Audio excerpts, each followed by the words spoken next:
Reddit, I need your judgment. I'm writing from a throwaway because our small mountain town runs on rumor as much as snowmelt. For 7 years, I thought our marriage ran on dawn trail runs, peppermint tea, and the thrift store creak of our cabin's floors. Then a 1:14 a.m. hotel charge and a weather app that wasn't weather split the log straight through the grain.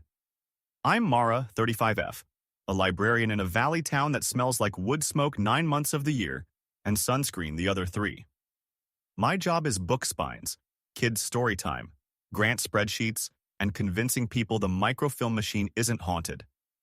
My husband, Jude, 37M, is a carpenter who runs trails at dawn and drinks peppermint tea at night like it's penance. He keeps his tools oiled, his beard trimmed, and his phone face down. Here are the sensory anchors of my story so you can follow me up the switchbacks: eucalyptus oil and elevator brass. Eucalyptus because my migraines demand it. I dab a little under my nose, sharp and clean. Elevator brass because the only hotel in town with an elevator Summit House Lodge polishes its rails so hard you can smell metal sweetness from the lobby. I didn't think those 2 smells would braid themselves through the worst month of my life. The first snag was small. Jude crashed early after claiming frame sanding ate my lungs, so I stayed up paying bills with a mug of peppermint tea he'd forgotten. At 1:14 a.m., my phone buzzed. Credit card alert. Summit House Lodge, 6150. I stared, like the numbers might rearrange if I blinked hard. We do a shared card because homeowners who own exactly one home should probably agree about money. The amount screamed bar tab. 30 seconds later, his smartwatch on the dresser glowed with a congratulatory halo and a tiny map loop. 1. 6 miles, Summit District. I know the smartwatch because I bought it for him after he finished a 50K and cried into a breakfast burrito. He came home minutes after, breath peppermint clean, hoodie damp with night. The air around him carried a brass-polished sweetness that didn't belong to our house. He kissed the top of my head. Bathroom faucet at the rental seized, he said, dropping his tool bag gently like a sleeping child. Had to coax it. We don't own a rental. Mountain Spring is a liar. You'll get a warm afternoon that tastes like honey and then wake to frost that crunches like sugar between your teeth. I decided my brain was doing the same. People meet in hotel bars. People who don't want to sit under taxidermy and neon beer signs meet in hotel bars.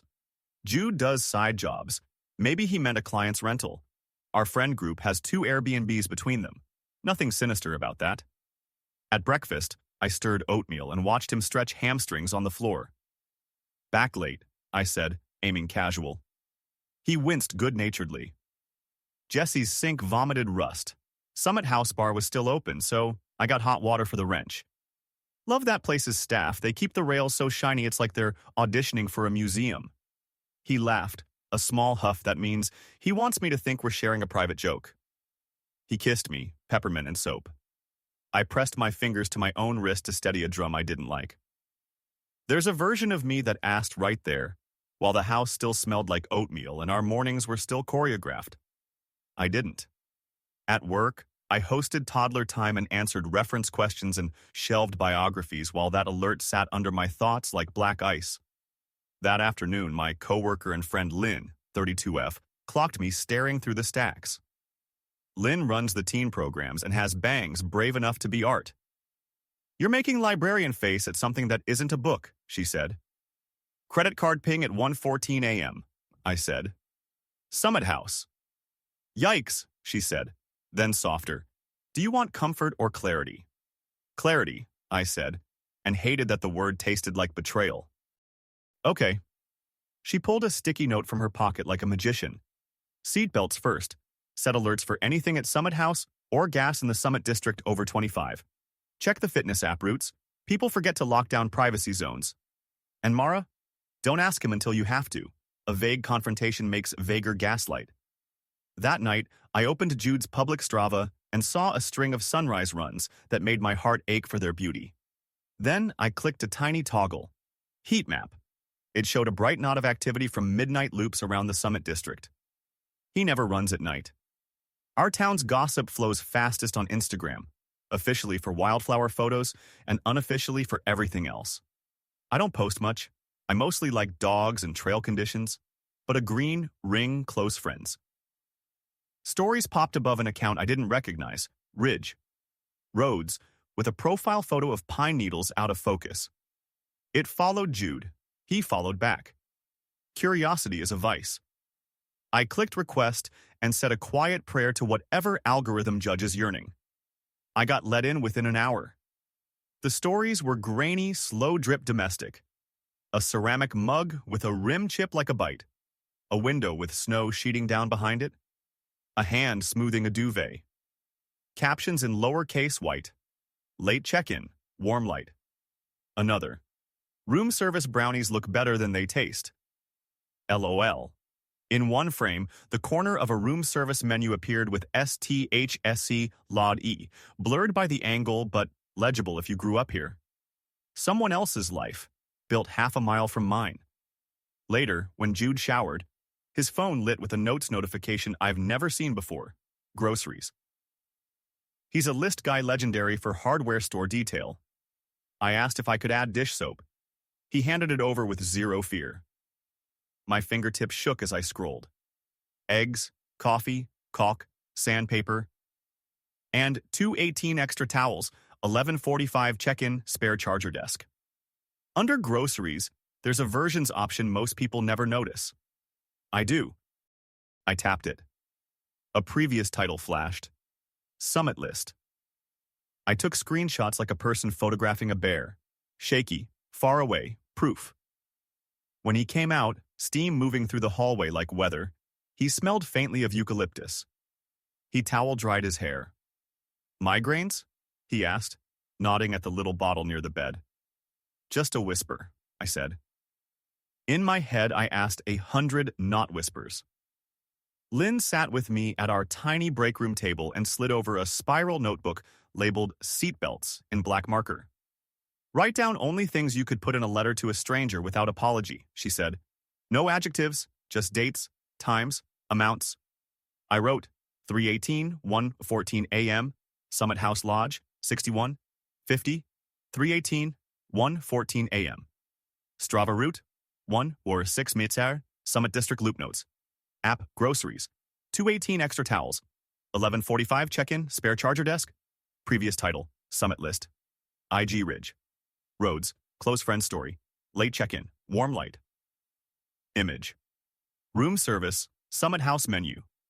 Corner Lynn added, ask front desk for a copy of a lost receipt like you're filing taxes. Don't use melodrama, use paperwork voice. Is this normal? I asked, hearing the wobble in my own question. It's common, she said. Normal is a word people use to make themselves stay. Also, this might be nothing. But if it's something, paper beats performance. I went on my lunch hour because my hands wanted to do something besides tremble.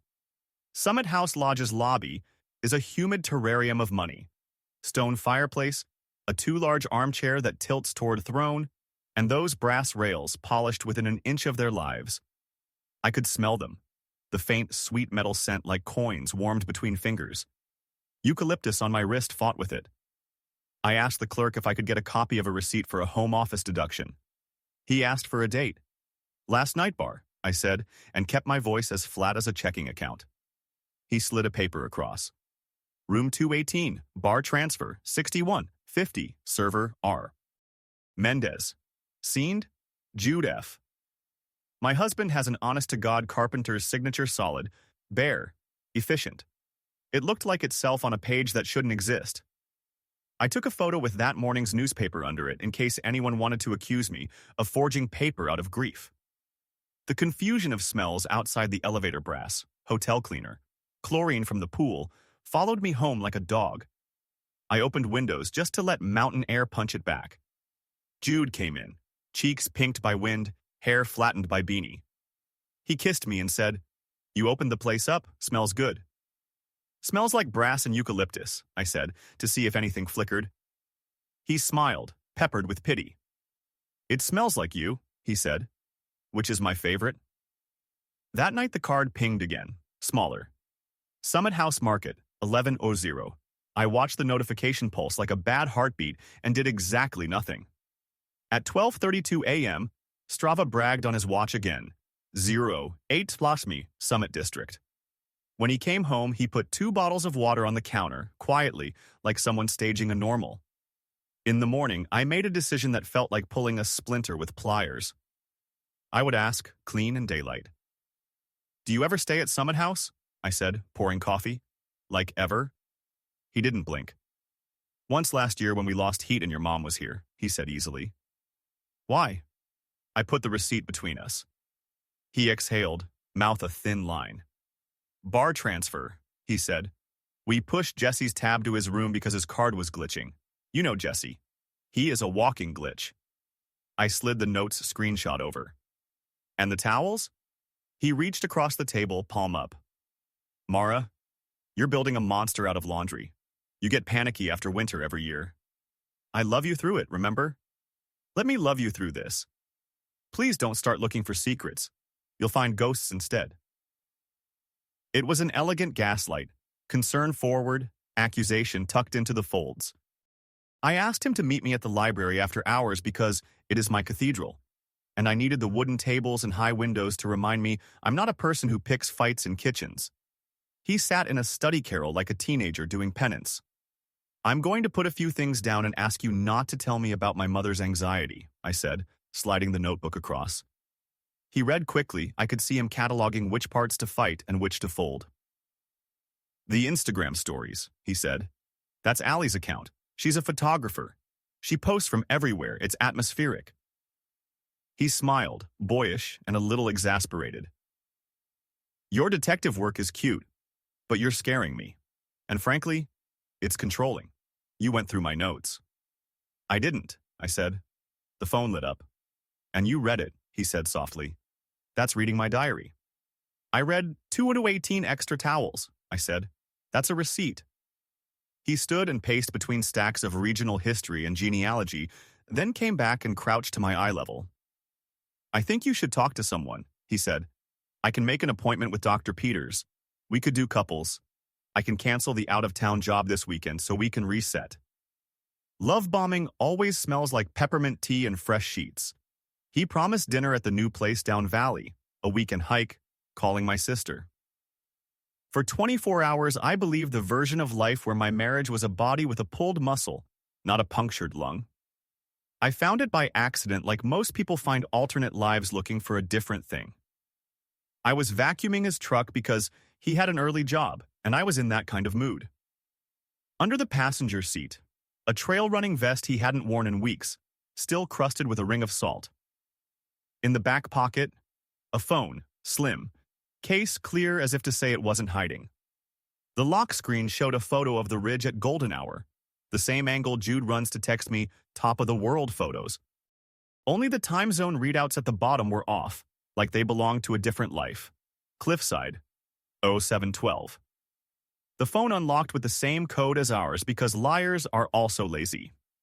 Inside, signal threads with names I didn't know, calendar events titled Check-in CE, notes that were cleaner than his regular list, a Gmail for Cal or Easton, and an Instagram with 3 posts. Cal at Cliffside cabin photos and captions like Quiet between storms. A P.O. box listed in the bio in the next county. The handle followed ridge, roads, and vice versa. In the photos, a hand I knew adjusted a lamp. You can recognize a person by their hands, even if you're pretending you can't. My husband's middle name is Easton. He never uses it. Cal is his childhood nickname from Caleb, which he hates and claims to have outgrown. Cal Easton had a cabin listed on a rental site as host-managed, not under Jude's real name. The guest messages were polite and intimate. In that way, customer service can be when it becomes a kink.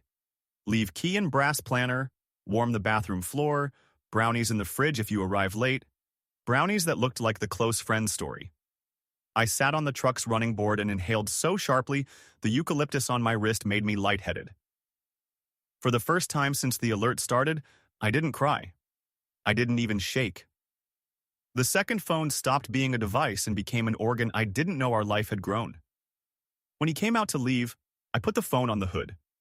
He went very still. Then he smiled a small, tired smile, the kind carpenters give when a wall is only an inch out of plumb. I was going to tell you, he said. We drove separately to Cliffside, the cabin he hosts under Cal Easton, because I needed to be alone to keep my spine.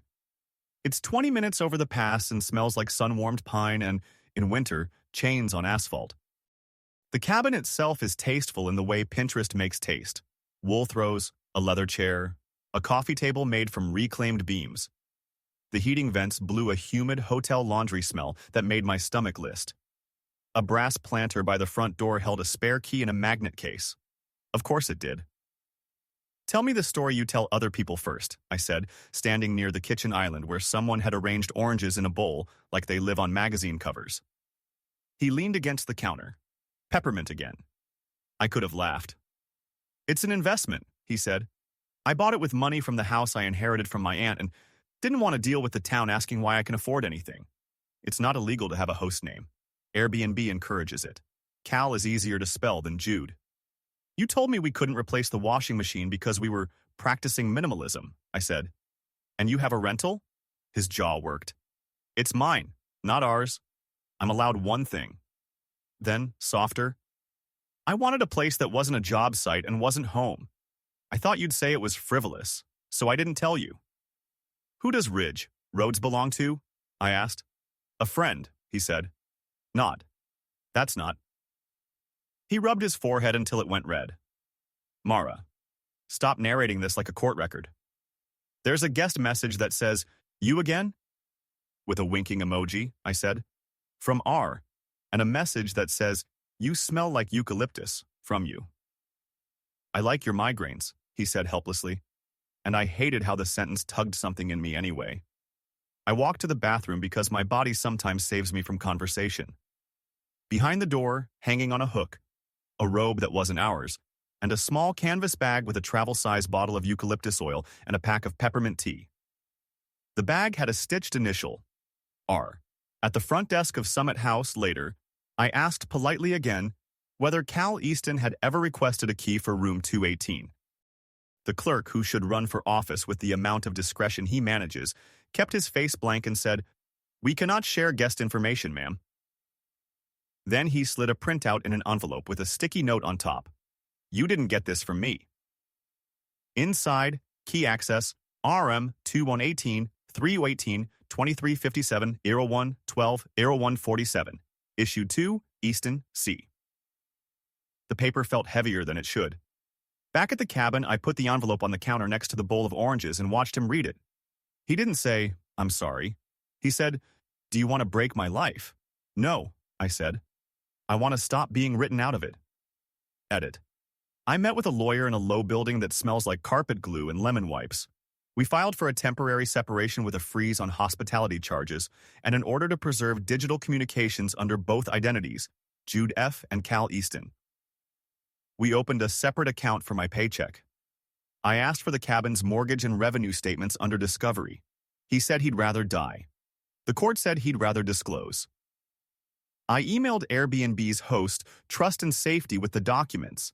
They replied with a lot of policy language and then quietly suspended Cal at Cliffside for identity verification review. I didn't want to torch his income. I wanted his secrets to stop making me the one who looked unhinged. Lynn came over with a paper grocery sack and filled my bathroom with things that don't smell. Unscented soap, unscented lotion, unscented detergent. Start over with your nose, she said, kissing my cheek. Let eucalyptus mean headache again, not lie. Jude texted 3 times and then stopped.